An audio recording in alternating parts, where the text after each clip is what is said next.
मेरा उद्देश्य आप सभी को प्रकृति व प्रकृति की अद्भुत कारीगरी को दिखाना है। मेन उद्देश्य।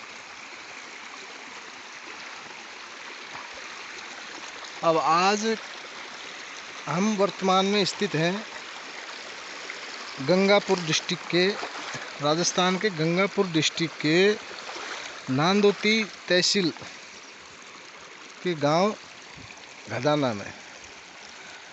अब देखो यहाँ प्रकृति का अद्भुत नज़ारा। यहाँ प्रकृति ने अपने आप को ऐसे सजा रखा है मानो कि साक्षात भगवान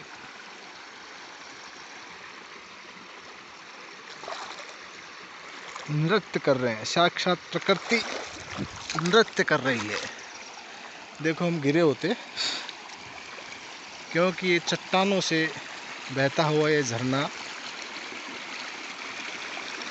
पानी की एक अजीब सा संगीत पानी से निकलता हुआ, इसे प्रकृति कहते हैं। प्रकृति लोगों को, जीव को, मानव को, वनस्पतियों को, पेड़ पौधों को संरक्षण प्रदान करती है।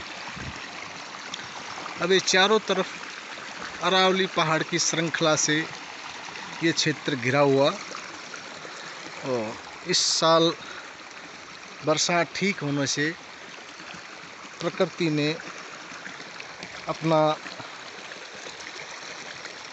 रूप दिखाया है, अद्भुत रूप जिसे हम कह सकते हैं। ये दृश्य, ये रूप बिरले ही व्यक्तियों को नसीब होता है। अगर कोई पिकनिक के मानस से यहाँ आता है तो उनको और कुछ दिखाई नहीं देगा, खाली ये पानी, ये पत्थर, ये पहाड़, ये पेड़ पौधे ये दिखाई देंगे। अगर कोई प्रकृति से साक्षात करना चाहता है और उस प्रकृति से मिलना चाहता है, प्रकृति से मिलने के उद्देश्य से आता है, तो यहाँ प्रकृति का साक्षात दर्शन होते हैं। जैसा भाव आपका होगा वैसा ही आप देख पाओगे। अब आप किस नज़रिए से देखते हो ये आपके ऊपर डिपेंड करता है। लोग ज़्यादातर क्या है, घूमने के उद्देश्य से और पिकनिक के उद्देश्य से जाते हैं, और मेरा उद्देश्य है कि भगवान की इस अद्भुत सृष्टि को निहारना, भगवान की कारीगरी को क्या अजूब है ये देखना, ये होता है। तो साक्षात ईश्वर है तभी तो हम हैं, और ईश्वर नहीं होता तो हम भी नहीं होते, ये सृष्टि नहीं होती। अब देखो ये झरना बह रहा है, ये भरना जा रहा है इधर बहते हुए, ये वहाँ पे पानी है, ये पहाड़ है, चारों तरफ पहाड़ों से घिरा हुआ क्षेत्र। ये अब हमारे भाई साहब गाइड रहे हैं, ये बैठे हुए हैं यहाँ,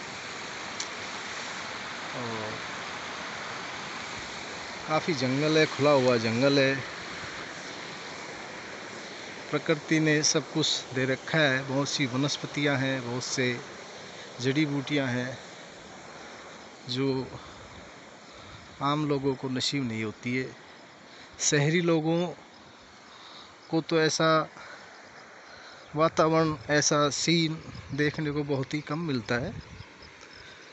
वो तो बेचारे शहर की चार दीवारियों के अंदर एक तरह से कैद से हो रहे हैं, उनको तो यहाँ तक नसीब नहीं होता है कि खुले आसमान में क्या क्या होता है, कैसे दिन सूर्य नारायण भगवान कैसे उदय होता है, कैसे सूर्य नारायण भगवान अस्त होता है, किस तरह रात को समय में तारे टिमटिमाते हैं, चंद्रमा अपनी रोशनी बिखेरता है। ये उन लोगों को नसीब नहीं है, क्योंकि वहाँ आसमान दिखना ही दुर्लभ है। वहाँ फिर अगर कोई आसमान दिख भी जाए तो वहाँ मानव द्वारा निर्मित विद्युत का उपयोग करने से इतनी लाइटें होती हैं कि मानव के इस लाइट से, इस उजाले से आकाश का उजाला दिखाई नहीं देता है। अगर आपको आकाश का असली रूप व तारों का टिमटिमाना देखना है तो आप एक तरह से खुले जंगल में रात्रि विश्राम करिए। वहाँ एकदम अंधेरा हो, प्राकृतिक उजाला हो, कृत्रिम उजाला कतई नहीं हो, तो वहाँ आपको आकाश का असली रूप दिखाई देगा। वैसे ही प्रकृति ने बहुत कुछ दे रखा है इंसान को, लेकिन इंसान ने अभी तक प्रकृति को कुछ भी नहीं दिया है। ये देखो वहाँ, ये दूर पहाड़ से ये झरना आ रहा है। अब ये झरना बह रहा है, लगातार बहेगा। अब ये अगर और बरसात हुई तो चलता रहेगा ये 12 महीने।